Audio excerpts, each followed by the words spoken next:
Now, I'm sure a lot of people, before we even get into this, are Okay, just going I'm getting. to it from the thumbnail alone. I'm going to judge a book by its cover. She's talking about Siri and the trailer between the original and the gameplay trailer that we just recently had. I don't really think she looked that different. Like, I think she looked exactly the same. I think people are just being biased based on the fact that the game actually looked good. Blanket back out for this one because I need to talk about something that's kind of been bothering me. A few weeks ago, I was watching the Witcher 4 tech demo at the 2025 State of Unreal. Genuinely excited about what I was To say it's probably a difference in lighting also, because there's no way they were able to go back through and rechange her entire character design for the actual game this fast. seeing. And of course, one of the first things that I realized is that Siri looked incredible. I immediately noticed a difference in her design, and I remember Notice, or here, actually go back just a little bit. Notice how her jawline is a lot more masculine right there. That's a lot more in tone with how the first one was, like the first trailer actually was. I feel like it's all about angles and lighting. immediately noticed a difference in her design, and I remember thinking, oh wow, they actually listened to fan feedback and refined her design. That's a little bit surprising. Then, not even a few hours later, CD Projekt Red tells press that they hadn't changed her, besides two very minor adjustments. And basically that what I was seeing with my own eyes wasn't actually what I was seeing. You know that feeling when someone says or does something right in front of you, and then when you point it out, adjustments. And basically Spokesperson for CD Projekt Red told Kotaku that only two changes were made to Siri in the new trailer, one of which has already been changed again. It's the same character model used in 2024 trailer. They said Siri's face is a direct copy of the Witcher 3 model adapt to work with the latest metahuman technology.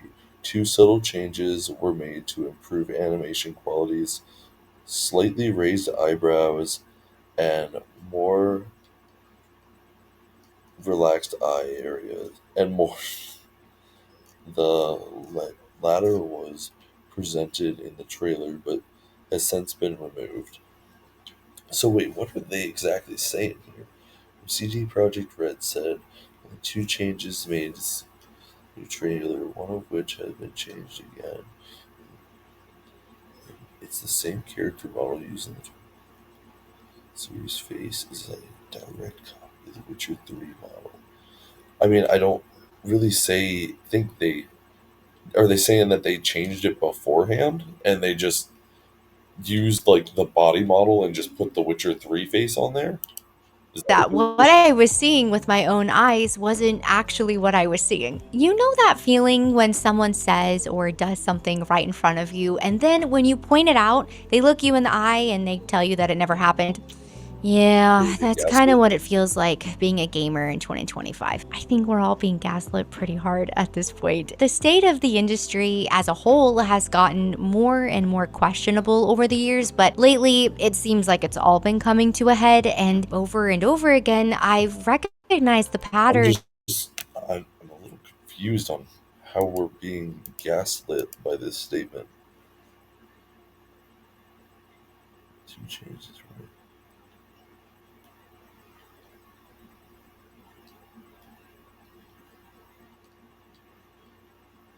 So they also changed it again.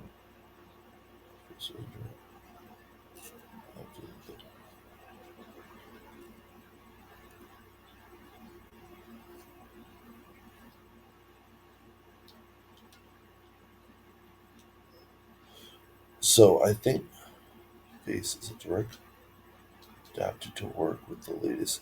So what they're saying is meta. Hey, you two stop. Eyes wasn't actually what I was seeing. You know that feeling when someone says or does something right in front of you, and then when you point it out, they look you in the eye and they tell you So that it never happened? yeah, I guess what they are saying is that the body model is from the trailer, but the actual face model is from Witcher 3.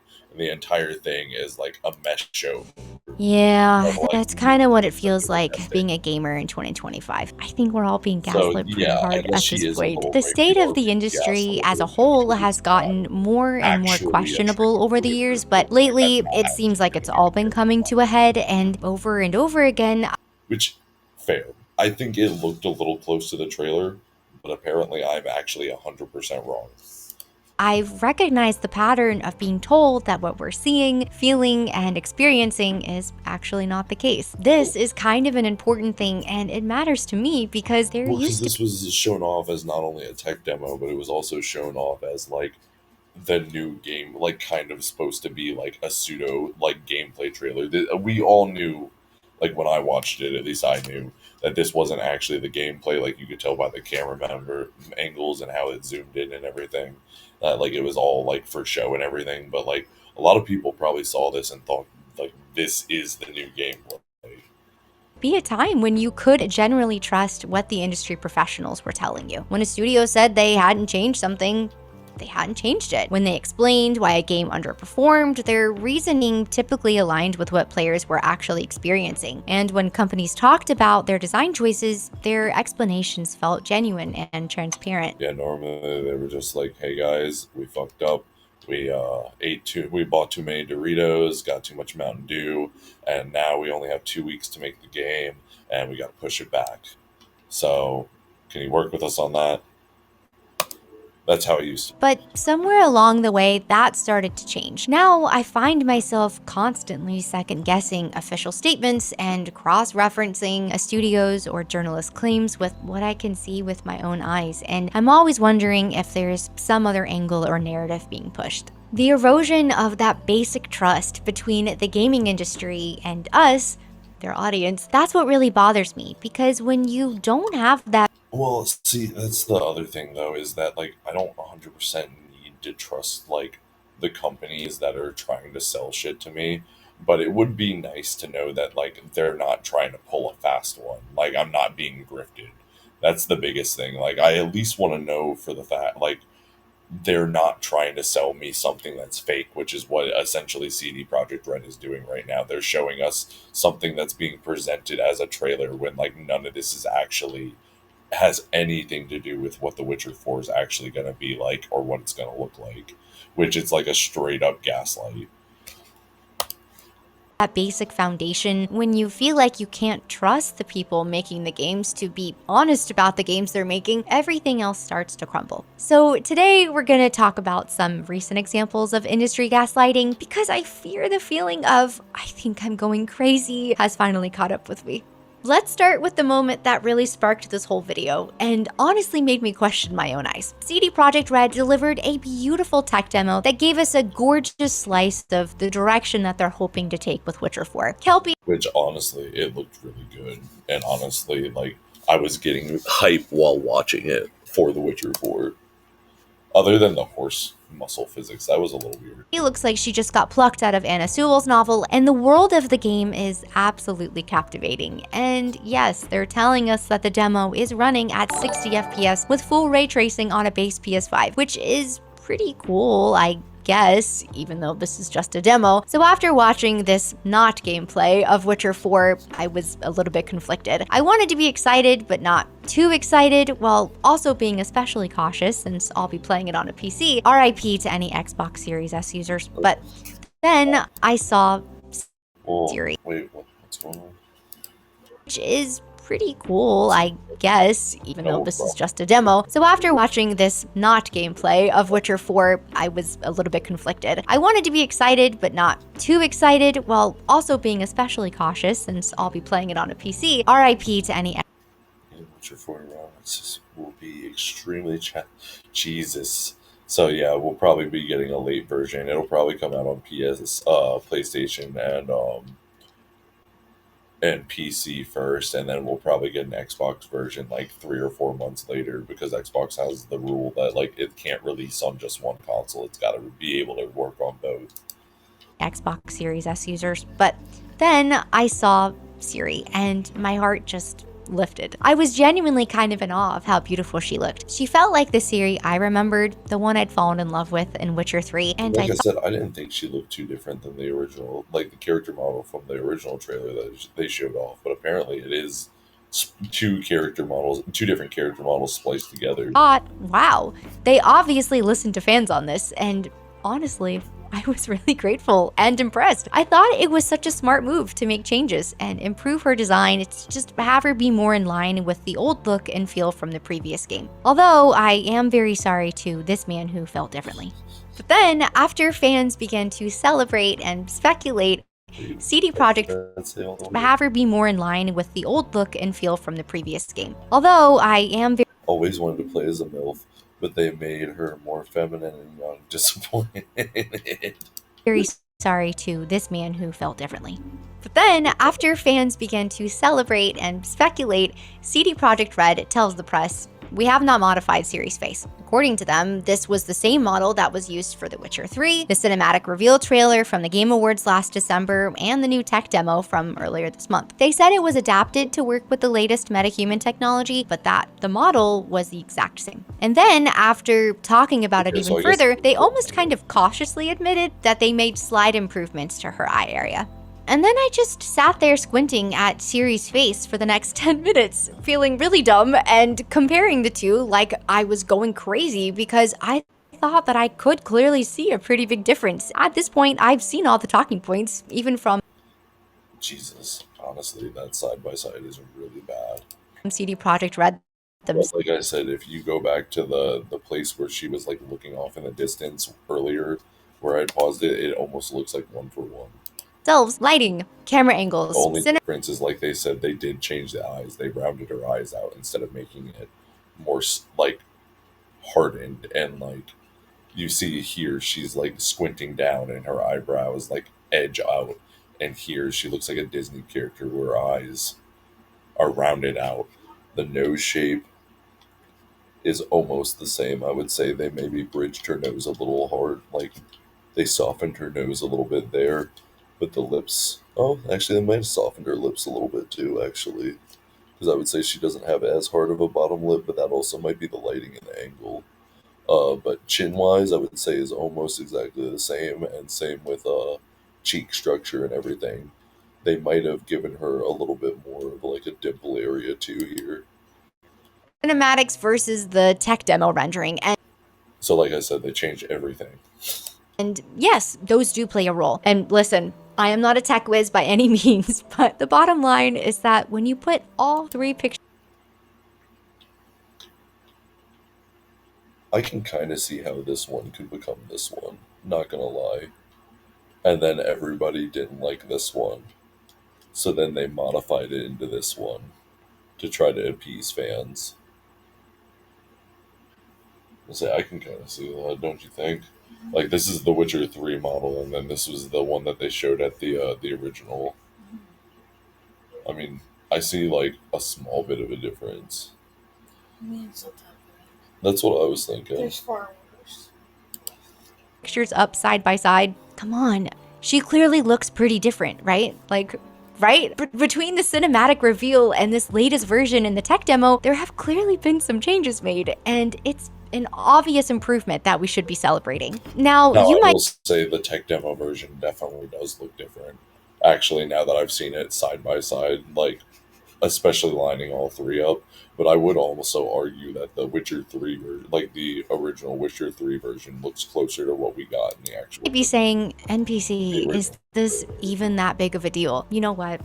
You're probably right. But here's the thing. Well, it also means that they're listening, at least. I was pretty surprised when they first revealed Ciri's design in the cinematic last year, and I was not alone. There was a whole range of responses. For me, I had no problem with the fact that she is older, and even though I love Geralt, I also had no problem with him not being the main protagonist. My problem was that her design was just...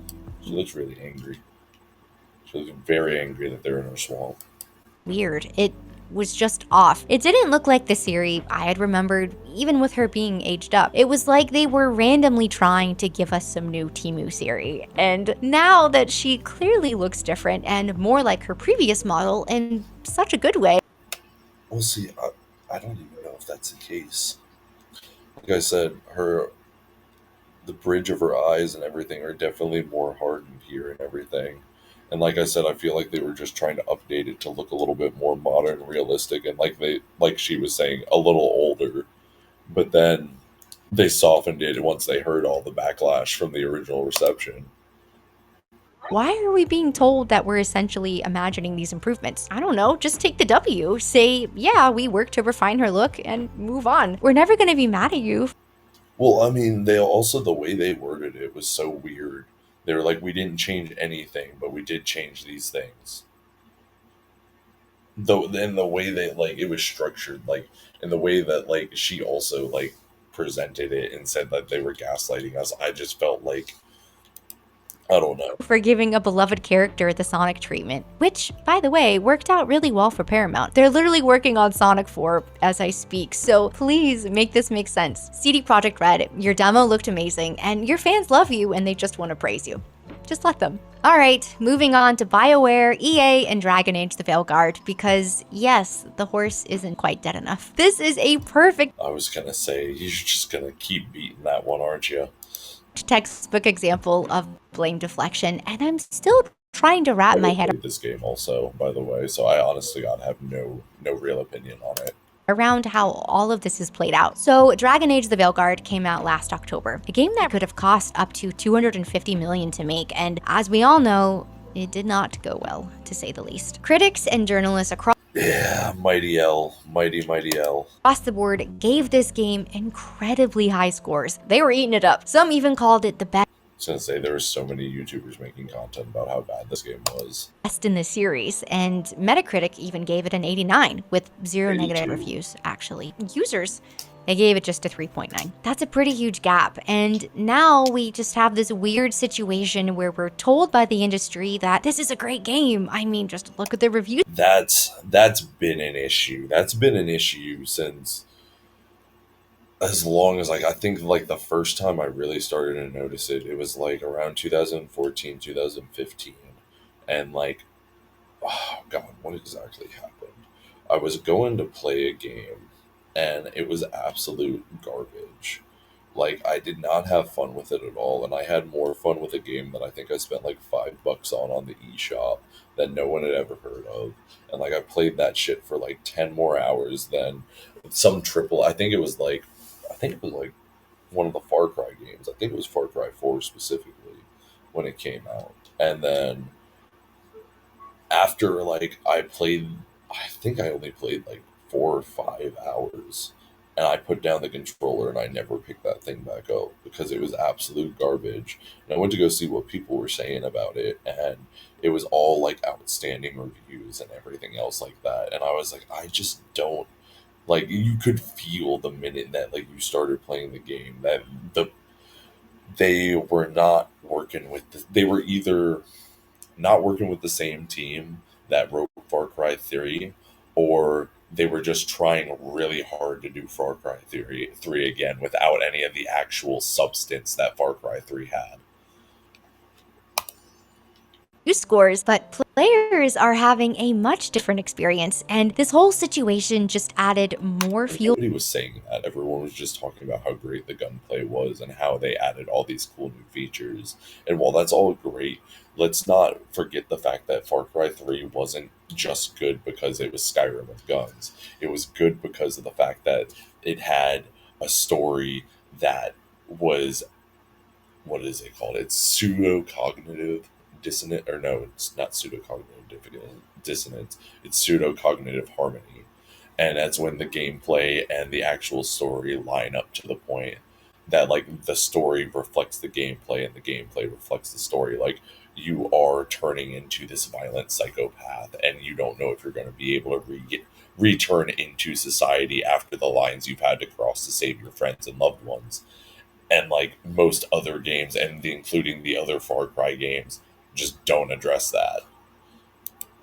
Fuel to the fire of gamers not trusting professional reviews when there's such Also, the fact that the Chitao, every time you got a level up and you completed the skill tree, you actually saw it update on your arm, was one of the coolest skill trees I think I've ever seen in all of gaming. and I actually completed the entire thing just because I thought it was so badass. Massive disconnect between critics and players. What are we supposed to believe? What is the actual truth when it comes to the quality of the game? So all of this went down last October, and it seems like it had pretty much fallen to the wayside, a memory that everyone was just trying to forget until, for whatever reason, multiple reports and articles came out just recently attempting to figure out the real reasons for this game's commercial failure. News report details Dragon Age the Veilguard's ugly failure through live service flip flops, rewrites, and you're gonna have to get him. Or just stay up here. Lay down. Rewrites and conflicts with massive flat. According to EA's CEO Andrew Wilson, the game failed because it didn't resonate with a broad audience that wants shared world features and live services. Okay. Did you read any of the reviews that came from people that actually played the game? It sounds like I I don't know where you get that take from. It wasn't live service enough. That's why it failed. It was too much of a single player mainstay game. It was too much like Expedition 33. That's why it failed. I guess I'll have to take your word for it on that one, Andrew. According to Bloomberg, the blame was on the 10-year developmental cycle of pure chaos, including numerous internal pivots, project shifts, and the scrapping of those pesky live service integrations. But if you look at what players and many longtime fans of the series had to say, you see a different story. Some of the common criticisms reflect things like lack of player agency, dismissal of established Like I said, unfortunately, I don't have a full take on this one because I didn't play the game. I'm just not a huge Dragon Age fan. I didn't really like the. I played all of them, and I didn't like any of them. So, well, other than Veilguard, obviously, because I just said I didn't play that. But I played fucking Origins. I played 2, and I played fucking what was the last one? Inquisition that happened. And none of them were my cup of tea. lore, shallow combat systems, unlikable characters, weak storytelling, and yes, poorly written dialogue that felt very preachy and awkward. So If I'm being 100% honest with you, and like people might get mad at me for this, and I'm not 100% like, I really don't care.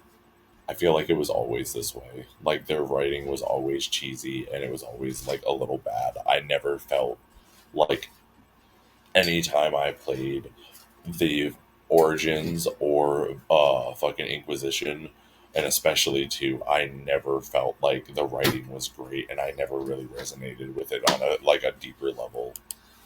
many Dragon Age fans have said that it just did not feel like a true Dragon Age game. And this misfire on EA's part directly led to them falling short of their 3 million player target by about 50% after it was reported that only 1.5 million players engaged with the game. Layoffs followed, and EA's been trying really hard for the last 8 months to place the blame somewhere, but instead of listening to legitimate player criticisms or looking at the past 10 years of corporate meddling, their response was to essentially blame the gamers. Whew, there's almost too much gaslighting here to keep track of, but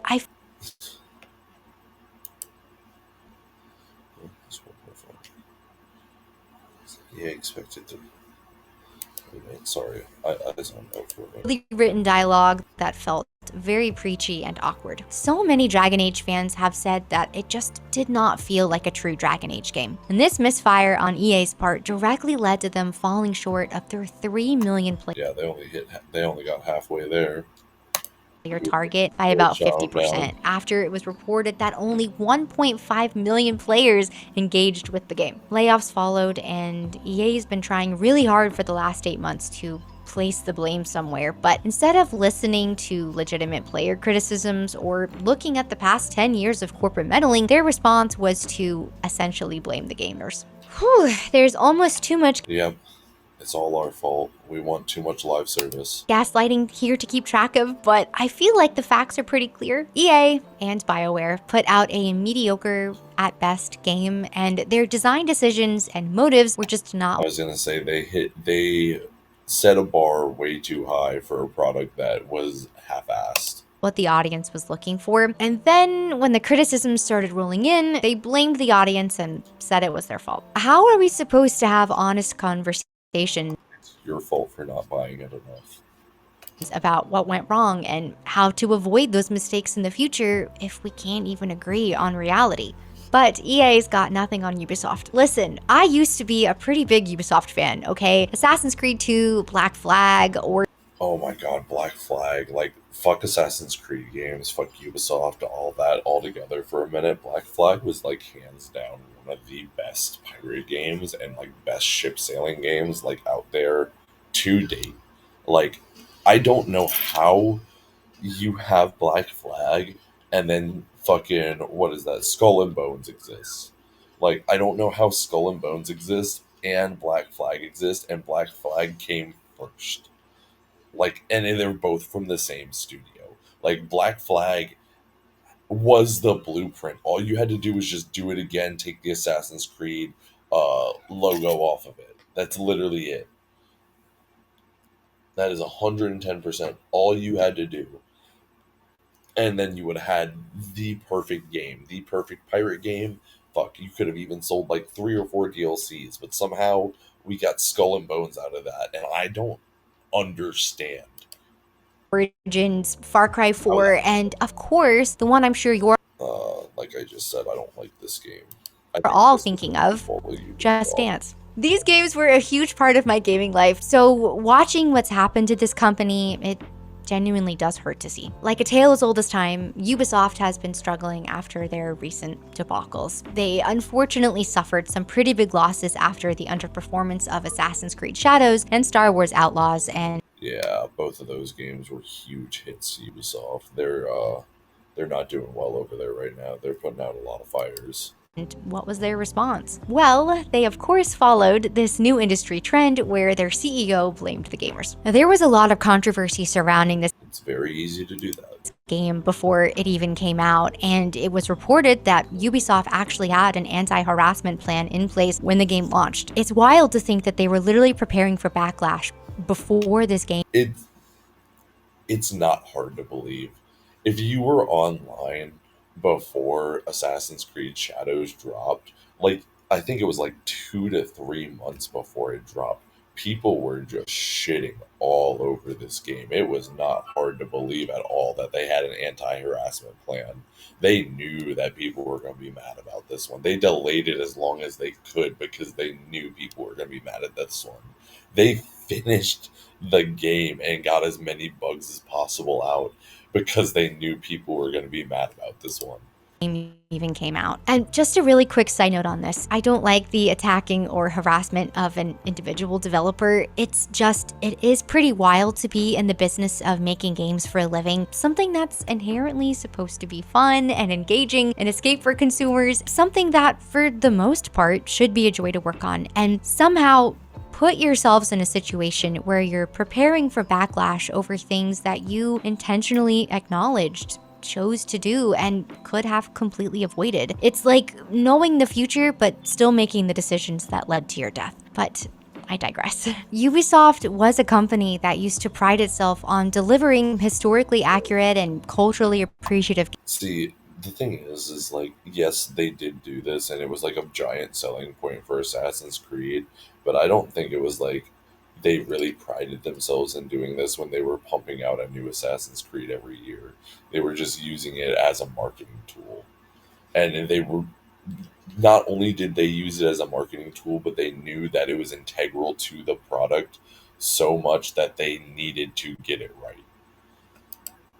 Games. So the fact that they're the ones that are making these missteps What and I'm getting at is they never gave a shit about history. It was always a part of selling the game. also having some pretty disappointing responses to their Japanese community, it feels really bad. I mean, we're talking about a game set in Japan that many Japanese people are clearly not liking. When Shadows was delayed and pre-orders slumped, instead of recognizing legitimate concerns from a large portion of the community, including the Japanese community, or recognizing that a lot of fans were calling out and preferring their direct competitor, Ghost of Tsushima, Ubisoft's Such a great game, honest to God. Ghost of Tsushima. Like, I wish I had a PlayStation right now in order to play it. CEO essentially said gamers were at fault when Star Wars Outlaws sold only 1 million copies in the first month. He had claimed that gamers have extraordinary expectations that are basically impossible to meet, even when delivering solid quality. Yeah. I don't know if that I would call that solid quality. You offered an open world game where choice is supposed to be a main factor, and you're supposed to have plenty of content, but you just offered the most sanitized, bare bone experience. It's honestly a fascinating timeline here. Pre launch, we expect some kind of toxic pushback. Post launch sales dip, gamers complain too much. Investor call, solid quality is not enough. They're If we complain too much, shouldn't you be listening to try to get us to stop doing that? shifting the blame at every step. And when leadership reframes lukewarm sales as proof that players are too picky, every critique becomes toxic by default. But is that really the only option here? Are there no other alternative reasons as to why your game didn't sell as well as you'd hoped? When It's because you fucked up. You fucked up, and you didn't. I mean, you couldn't cut the cord either.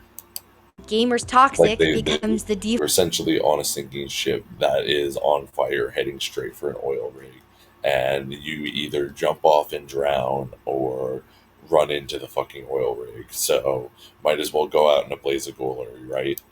response anytime concerns are raised, it really starts to wear you down. It feels like being told that your years of support and investment in these franchises basically count for nothing, and that it was never to benefit us, it was all for them, the company. And yes, I know it is a business, and the whole goal for the business is to make money. But it's weird because it's almost like the consumers have no say, that what we want doesn't matter, and we should just appreciate whatever it is that they deem fit to give us. You should be happy that I did this for you, and you should appreciate spending your money on it. That wanting good games makes us the problem. And what happened after all of this? Well, the market responded exactly how you'd expect, and their stock dropped by about 17%. I've never been an EA girl, but for Ubisoft in particular, Shit. this cuts even deeper than just normal bad business Holy shit, that's a huge drop. 18%? They took almost a 20% hit. practices, because just like with my emotions with Nintendo, when you support a company for years and have so many good memories of playing their games, recommending them to friends, watching them repeatedly just turn around and blame you, their fan, for their failures feels like such a betrayal. This brings me to something I'd like to call the indie reality check. We're seeing massive AAA titles flounder all around us, and yet Well, I was going to say we're proving that smaller games can be just as efficient as AAA games and still provide overall a better experience. somehow we're also watching indies and indie-like titles completely blow up and experience huge success. The AAA studios have their ideas for why titles are failing, but when you look at the other side of the coin, the games that are actually winning, it tells a completely different story. And honestly, I am also going to say, as an indie gamer, it's not just as easy as make a good game, put it out there. It takes a lot to start gaining momentum and actually get people to pick up and everything. It does take a little bit of luck, but at the same time, we're the all indie game developers are the only ones that actually have the passion to try to make something that's going to be more entertaining and engaging, and not just try to feed you slop. this gives me hope because it proves that the problem isn't with gamers, it's with the approach. And nobody said this better than Sven Vinke from Larian at the Game Awards in 2023. Studio made their game because they wanted to make a game that they wanted to play themselves. They understood. I watched this after after Expedition 33, and we finished, or I finished Expedition 33 and everything else like that, and I want to believe that he knew what they were developing. The value of respect. That if they treated their developers and players well, those same developers and players would forgive them when things didn't go as planned. But above all, they cared. That happened with fucking Cyberpunk 2077. That game came out horribly, and fucking they stuck to their fucking guns, made it better, and fucking came back and said, we fucked up, guys, but here's some better content. And fucking everybody loved it. About their game because they loved games. It's really that simple. Now, I know Larian technically is no longer an indie studio, but he literally laid out the formula for success. They made a game that they wanted to play themselves. It's really that simple. The people in charge forbade them from cramming the game with anything other than a team first, entertainment first, consumer first approach. And they knew that if they did this, then the revenue would Fancy that. If you think of the consumer first, the consumer might actually spend their money.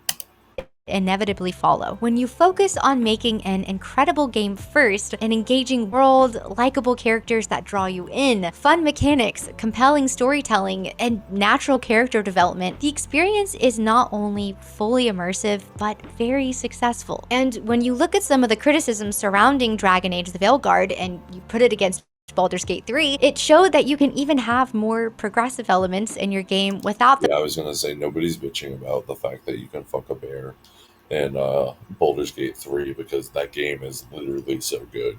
Or the fact that you can fuck like literally any character, be any gender you want, or literally, what is it? Decide the size of your penis in the fucking or decide the fact that you can have breasts and have a penis at the same time in the character creator. Like literally nobody's been talking about that. But everybody's been talking about fucking Dragon Age the Veilguard just because like how bad it just is. them feeling forced or performative. And their success clearly proves that. Despite what the media might say, no, I don't believe the majority of players are a mixture of this and phobes. I know everyone has their preferences, but across the board, most gamers can agree that they do not want developers sacrificing quality for messaging. If you've got forced messaging and an obvious lack of quality, just make a good game that focuses on gameplay. Don't focus on fucking politics. you're in trouble. Either side of politics. Don't try to appease. Don't do that. Just try to make a game. And when you make a video game, gameplay should always come first. Telling a good story is nice, but you should always focus on the moment to moment gameplay and then making sure it's engaging and fun. Because you're clearly not respecting the player, and that respect is so important. Baldur's Gate 3 respects the player and their intelligence, and it honestly lets you engage with themes. Honestly, I just finished and I did a video on the altars also, and that's a great game that does both a great story and focuses on moment-to-moment gameplay and making sure that the moment-to-moment gameplay is engaging and rewarding and also feeds to the overall theme of the narrative. And like I was saying, Far Cry is another version of that as well. Organically and in a way that makes sense a lot of times when and if you choose to. But Dragon Age tells you what to think and when to think it. So while AAA companies are telling us that microtransactions, live service elements, and $80 price tags are required, Sven and his team prove the $80 price tag is just the fucking stinging bow on top of all the other bullshit that they've been feeding us. Proved that the exact opposite approach works much, much better. Speaking of $80 price tags, allow me to follow up on my Nintendo video for just a minute. Nintendo launched the Switch 2 with marketing about how they've fixed and updated all of the original's problems. And very interestingly, they also noted that the Hall effect precision for the Joy-Cons would not be present for the Switch 2 for whatever. I have heard the exact opposite. This is reason. But even with that being the case, they said they had designed these sticks from the ground up to be more durable. And yeah, unfortunately, some players are already experiencing Joy-Con drift 2.0. There's also been reports of consoles shutting down without low battery warnings due to a bug and just general poorer battery life than anticipated. And Nintendo has quietly posted hidden recovery mode fixes and released information on how to patch these issues. Now, when you launch a new and improved console that immediately see some of the same problems. I was going to say they won that lawsuit over the drift, so there's no reason they have to fix this one either. Fuck the hell. They could just go on and say they fixed it and just not do it. As the previous one, but you've specifically marketed it as having solved those problems. That's just not a good look. But the real gaslighting comes in how they frame any criticism. When fans pointed out that $80 Shit, it's a video all about gaslighting. I just literally described gaslighting. for Mario Kart World, the 16th entry in the franchise, feels excessive, especially when indie studios are delivering fuller experiences for $50. Nintendo's messaging essentially becomes, well, you should be grateful we're giving you anything at all. Well, you should fucking buy it. You should fucking buy it, and when it breaks, buy another one. Doug Bowser We need to catch up to Bezos. literally told consumers who couldn't afford a Switch 2 to just buy the original Switch instead. Well, Mr. Bowser, given some Can't afford the first one? Buy another one.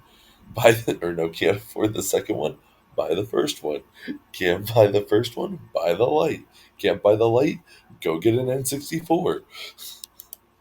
these early hardware issues, you might have helped some people dodge a bullet. Oh, and speaking of Switch 2 demand, someone was apparently so frustrated that they couldn't get one that they hijacked a Nintendo truck and stole over $1.4 million worth of consoles, which honestly, I don't know. That just feels like the The Robin Hood of gaming. most Nintendo thing to happen during a I feel like it's just an excuse because they don't have enough chips again to make more fucking Switches, and they don't want to get blamed for being short, so they had to come up with this elaborate story.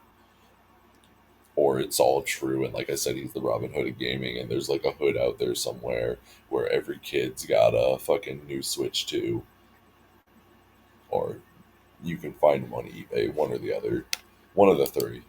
console launch. But let's get back on track and talk about some legitimate indie studios who are truly becoming the David to these AAA Goliaths.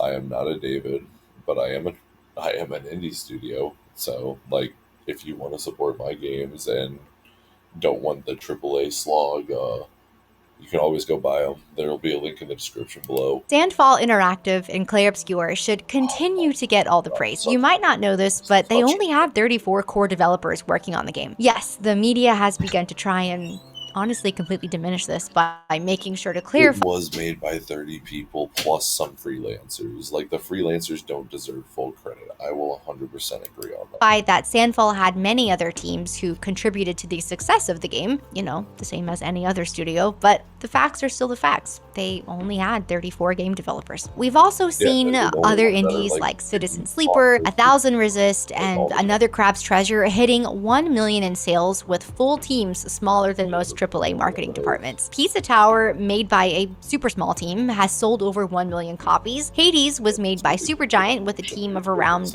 20 and became a cultural phenomenon. Celeste, the beloved platformer that's Hades was such a good fucking game and such a great concept. I'm surprised we didn't get a game like that sooner, honest to God. heavy themes, was made by just 7 people. And Gris, the beautiful exploration of grief and loss, was made by less than 20 people. And has sold over 3 million copies at this point. These aren't flukes. They're proof that quality has nothing to do with the size of the team. And another great thing fucking Clair Obscur, that game is fucking amazing. About these teams that are pushing boundaries and crafting unique and engaging stories is that, for the most part, indies don't blame audiences when something flops. They don't call their critics toxic, they just focus on making the yeah, I was gonna say, normally if you're a good indie, you take the criticism on the chin. Make sure, if you're a really good indie, you take the criticism on the chin and then you read over it, see if they are right or not, because sometimes people will give you criticism that is just purely wrong and you ignore those people for clear reasons. They're just wrong. But if it's actually genuinely good criticism and it can further improve your game, you're going to take that on the chin and try to either further improve the game through an update, or your next time when you go to make a sequel, you're going to make sure that you address that problem even further. Like, you're going to make sure that that doesn't happen again. You're going to add it to your toolkit and be better. And any good indie, and honestly, you can do that with anything in life. If you think you are not doing great and you're getting criticism on something, actually listen. That is the number one thing to getting better. Especially if you're getting criticism from someone that knows more from you, or like, especially like in this situation, like it's a video game. You literally have the consumer telling you what they want. Why would you not listen? They want to give you their money. They're literally telling you what they want. You just have to give it to them. You just have to listen and then go, okay, you're right, here you go. It's just like any good customer service. What is it? Oh, okay. best games possible, games that they themselves would love to play. The Indie Reality Check shows us that when developers focus on passion over profit, respect their audience, and prioritize game quality over corporate mandates or checkboxes, success can and hopefully will follow. It shows us that it's not about the size of your team or your budget, it's about your heart. It's all about the quality. It's all about making sure that the players actually having fun and feel like they respect you respect them and that they respect their purchase and feel good about their purchase. And your honesty. Which brings me to one of the most frustrating examples of industry gaslighting, the weaponization of the toxic gamer label. And this was brought to the forefront again pretty recently with the release Everyone, the first thing, all gamers are toxic. All they do is yell. All they do is just say the N word all day long, and they just fucking are going to be mean, nasty, gross people to you. It's just all we are. No, it's not gamers. That's just Reddit.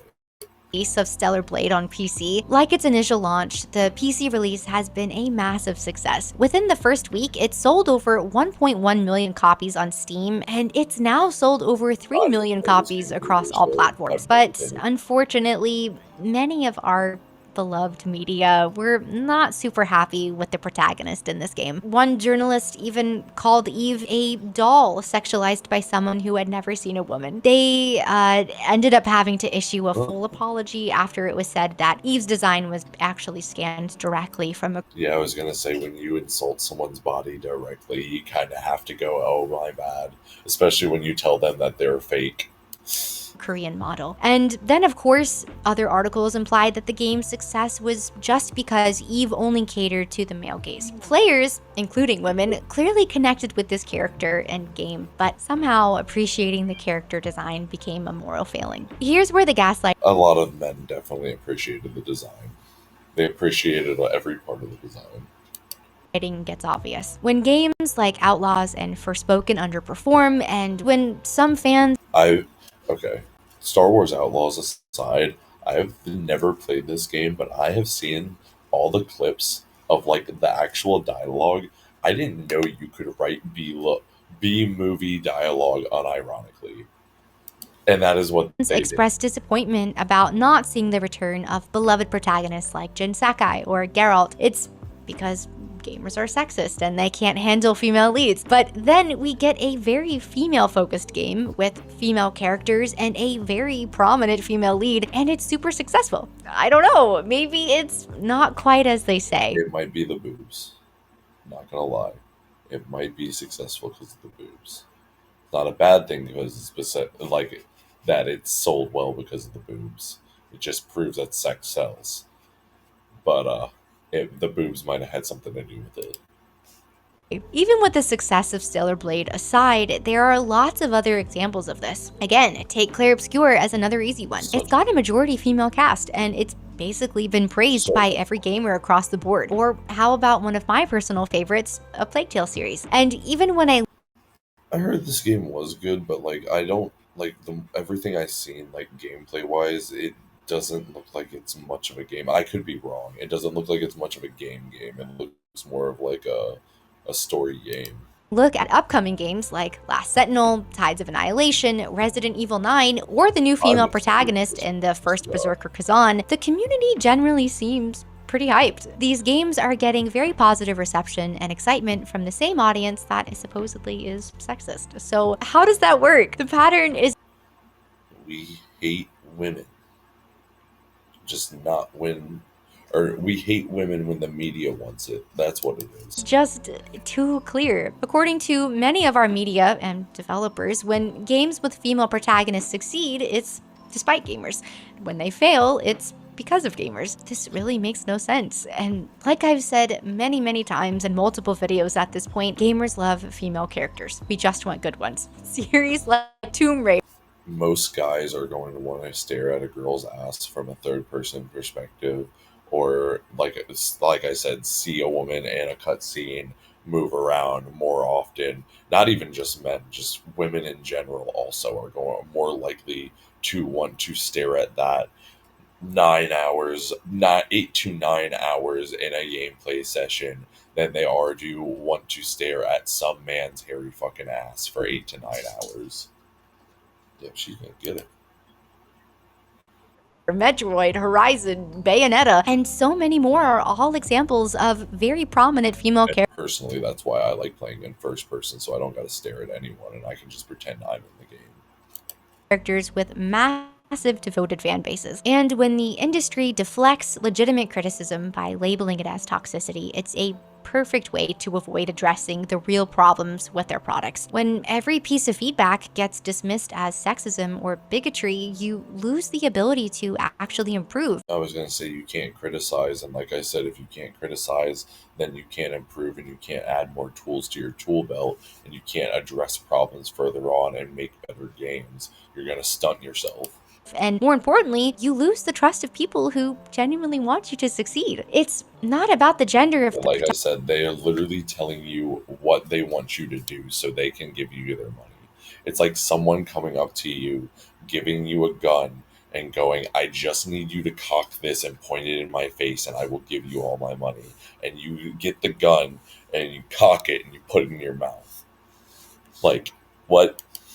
protagonist, it's about the quality of the character and their ability to resonate with the audience. And we should not be gaslit into thinking that this standard is the problem. At the end of the day, even though some of these examples were a little bit more minor than others, what disappoints me the most about all of this gaslighting is that the majority of us actually want developers to succeed. We want games to succeed. Gaming is the greatest storytelling medium that we have, and when it's done right, I could not agree more with that. It is the most engaging like storytelling medium, and it is the storytelling medium with the most potential to elevate storytelling even further. Like the fact that oh my god, the fact that Clear Obscure was able to say so much about art in general and the context of an art medium with an art theme is just stupid ridiculous.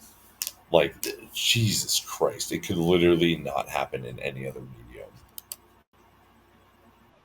nothing else comes close. That's why this industry generates more money than all other forms of entertainment combined. I've loved games my whole life because they've always had the unique ability to just draw me into a story in a way that's so much more powerful than movies. Because you're engaged, you're super invested, because you feel like you've been on the journey, you've been part of the story. It's like 10 times different than a movie. A movie, you're watching someone else move the plot along. A game, you're moving the plot along. Or books, and they've introduced me to characters that I still think about so many years later. So please, we are not asking for perfection. We just want honesty. If you change something to better reflect your audience's wishes, you should feel encouraged. I still don't know if like these two are exactly the same. I would say like what happened is they just took this, put it on a more jagged like character model, and it looked weird stretched out and laid over top of it, and then they just rounded out the character model more. To celebrate that, Yeah, even if sorry. it's something We very all minor. know And if it. your game isn't connecting with consumers, maybe that means you should look at your decisions leading up to the release instead of pointing fingers at us. When games succeed because they give gamers what they want, a lot of times the industry says it's just pandering. And when games fail because they And see, ignore what I think a lot of this isn't really the games industry as much as it is game media websites and like article websites, like websites that are trying to pander closer to the actual corporations. Like they're trying to write articles so that way the corporations go, oh yeah, this guy's on my side. I want to make sure that I hire him to do one of my hit pieces later on.